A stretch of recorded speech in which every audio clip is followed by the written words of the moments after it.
Good afternoon, folks. I think you'll probably guess I'm back up on Dartmoor again. It's the second weekend in a row I've been up. It's the first time I've done a double outing in several years, so I thought, well, I enjoyed last week so much, I thought I'd come up again. So I started off at a different point this time. I started from Sorting. I've just gone now on Sorting tour. I'm going to head over towards Great Links tour. I may camp down at the Bleak House, or I may just cut over the top of the hill over Kiddie tour and drop down in the valley, roughly where I was last time. So but the weather is not too bad. It's a bit humid, damp in the air so often. You see there's low cloud on the top of yes tour. So but it's not bad. So anyway, I'm going to press on now. Catch you in a bit.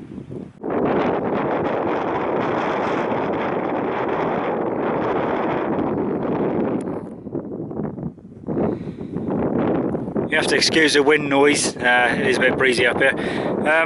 That was the viaduct. It's just down from Sorting tour. Like I said, I'm going up towards the Great Links tour in that direction. If you remember back along, I did a quick video that I mentioned about a B-24 Liberator crash for the West Oakman Valley. On the side of here, just down from Sorting tour, somewhere over there, B-17 crashed. There's no wreckage at all.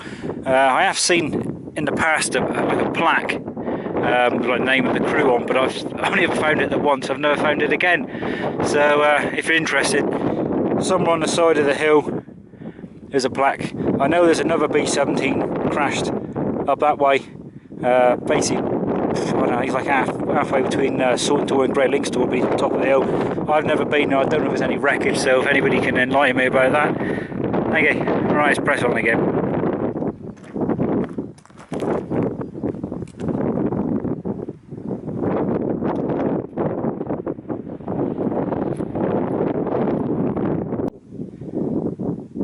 Right, that was Great Links tour. I've just stopped off just below it, have a good bit of water. I'm going to head over to there in a minute. I think that's where the Bleak House is, but the weather's sort of closing a little bit. It's low cloud and that now. Over in that direction is Kiddie tour. I could see it about 10 seconds ago, but as you can see, it's mist and low clouds just come down.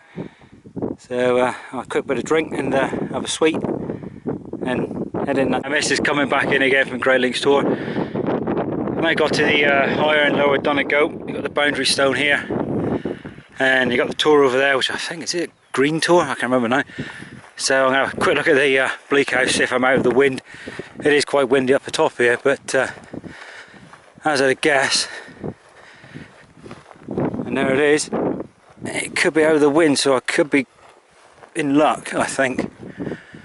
But failing that, means I have to walk all the way up to Kiddie tour and drop down. But let's have a look down here and see if there's anywhere to pitch. Right, this is the Bleak House. I've just spent a few minutes having a look around here, see if there's anywhere to pitch. There is like the odd one area, but it's quite tightly packed. The space over there looks good, but it's too narrow and it's too rocky underneath, so I doubt if I'll get a peg in.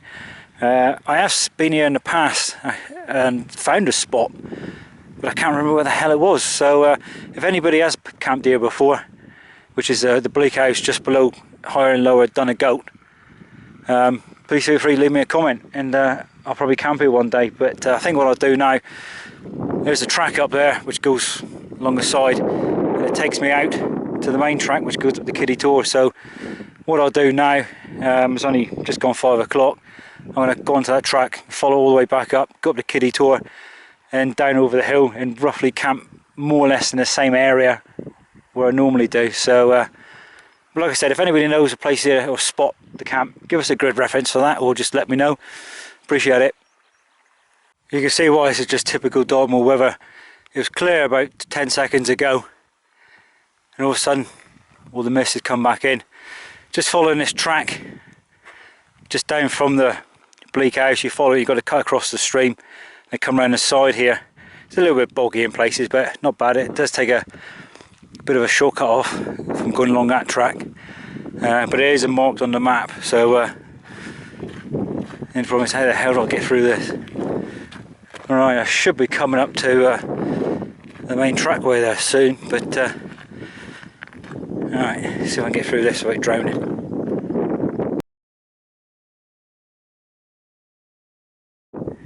Right, it had to happen. I was trying to cross, I thought about going to the right, instead I went to the left. Made the mistake of stepping on a tuft, as you do, and I slipped. I thought I'd gone down a foot, I actually went down about 3 foot, right up to my bloody waist. My pants are fucking wet as well. I've got no spare trousers, borrowed waterproof trousers. My feet are wet obviously. The contents of my pockets, they're in Ziploc. My phone was in my pocket, he's zipped up, I've got to check that. My wallet got wet. The thing is now, I ain't saying it's getting a bit dangerous, but as you can see, the fog's come down. The temperature's dropped a bit. I'm starting to shake a little bit, but I think that's just a bit of shock. So I think what I'm going to do, screw that. I'm going back the way I come. I'll go back the 400 metres and I'll walk 600 back. If I can't find that track, I'm going to have to head back up to Great Links Store and cut across that way. So anyway, I want to get pressing because I'm getting wet. Right, if anybody's interested, if you do come up from Bleak House on this side and you come through here, screw going through that because you end up doing what happened to me. If you're interested, it's roughly in the centre of the frame there, that's where I fell in. So what I done, rather than going back, is I went over that mound. There's just a little tiny stream there, but you can hear it. You can go through in the tufts of the grass a lot better, it's more stronger ground. Just aim straight for this fenced off area, straight line, and as soon as you get about here, you hit pretty solid ground. There's tracks here as well. So I'm now going to head on up the rest of this track up here with wet feet and wet pants. I'm not shaking now, I think it's just a bit of shock. So I've just had a quick mouthful of water and I just had a soft mint. So I feel a bit better, a bit nippy, but as soon as I get walking I should warm up. I'm about 100 metres from the track.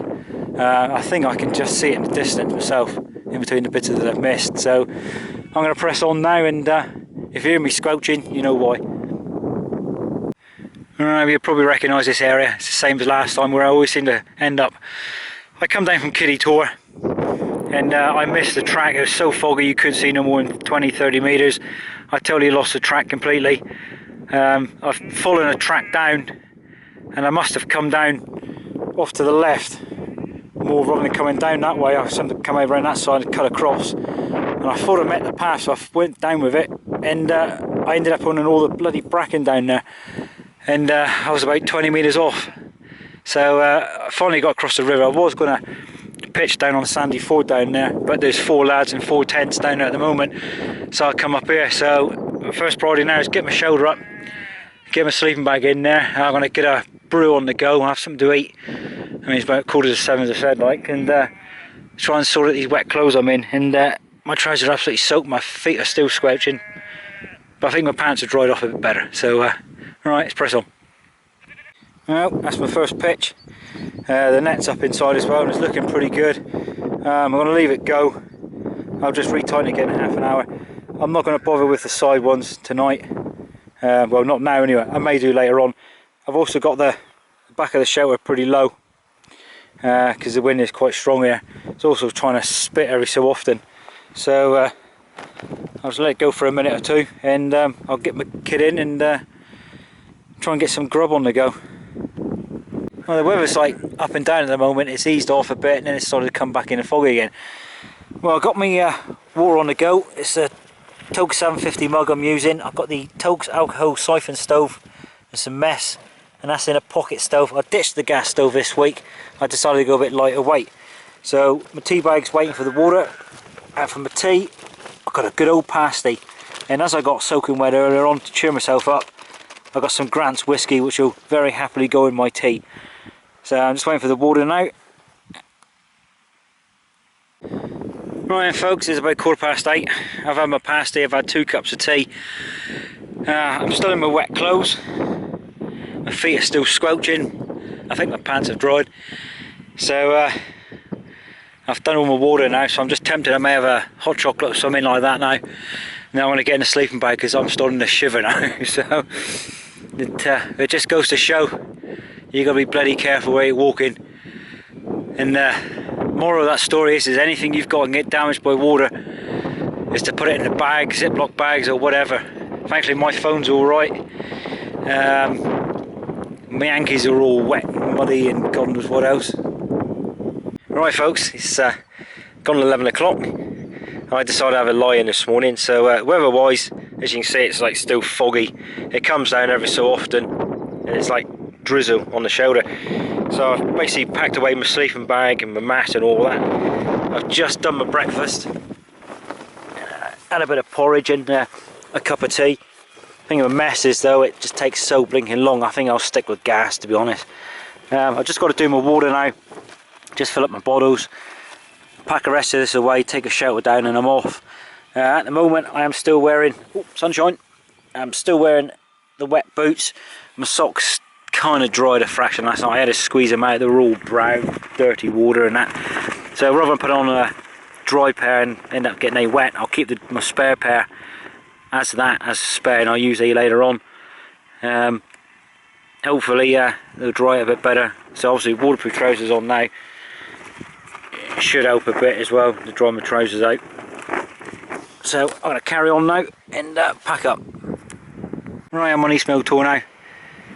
It's a heck of a windy up here, you're practically walking sideways.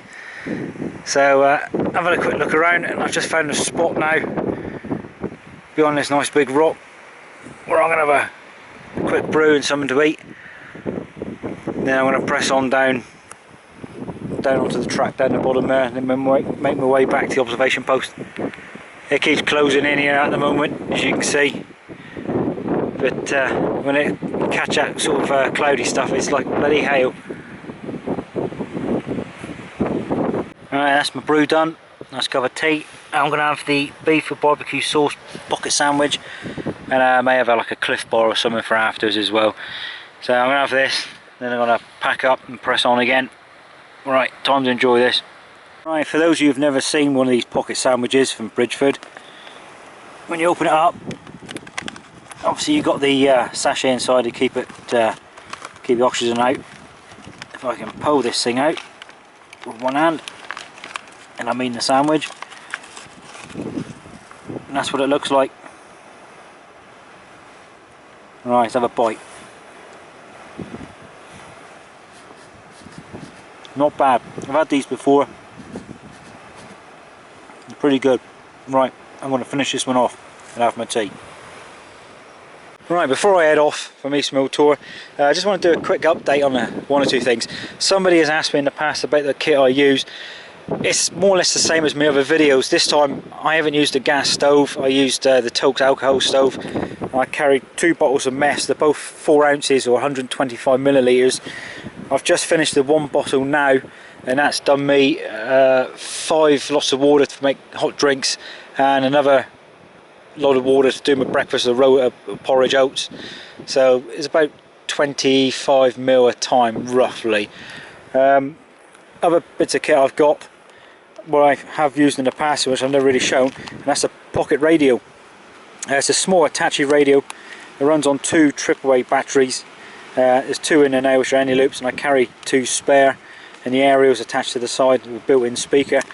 I just find this as a bit of entertainment at night or in the evening, rather than playing games on my phone which drains a battery. I also bring a power bank now for my phone. The last one you see me using was a big RAV Power 26,000 milliamp battery. The one I got in now is only a fraction bigger than this, and he's just over 8,000 milliamp, but that I use solely to charge my phone up. That's in a Ziploc bag, which is inside a small folding dry bag, which I call it a ditty bag, because I just keep odds and ends in there which I need handy and to keep them waterproof. And to mention about waterproofing, with yesterday's incident or accident as you call it, where I fell into the bog, just goes to show that it does pay to, especially stuff like anything which is electrical, like my mobile phone, is to waterproof it. Put it in a Ziploc bag or a proper lock sack. My phone was sealed up, I took it out, it was working fine. The only thing which did get damaged, well, apart from my gloves and my glasses case which got a bit wet, was my map with my compass inside another Ziploc bag. I should have ziplocked it up before I walked through. I sort of folded it over and just shoved it in my pocket, but my map kind of got a little bit wet, so I think it's going to deteriorate now. So luckily I got in a spare one at home, Other odds and ends. Water bottle this time. I haven't used an Nalgene. I've used two 600ml Pepsi bottles, and I have in my top pocket I have a 400ml folding flask, which I think I got from Sports Direct for like £2. It does the job. So yeah, if you've got any questions on what kit I use or what I should have done, etc., please feel free to leave me a comment and I'll get back to you on that. Thanks. Well then folks, this is my last bit of filming. I'm nearly at Old Camden Camp. I think this video will be shorter than usual, but I think that's down to the problems I had yesterday. So thanks for watching. If you'd like to give me a thumbs up, please do so. If you've got any questions or queries, leave them in the comments box and I'll get back to you as soon as I can. So in the meantime, all the best, and I'll catch you all again soon. Cheers.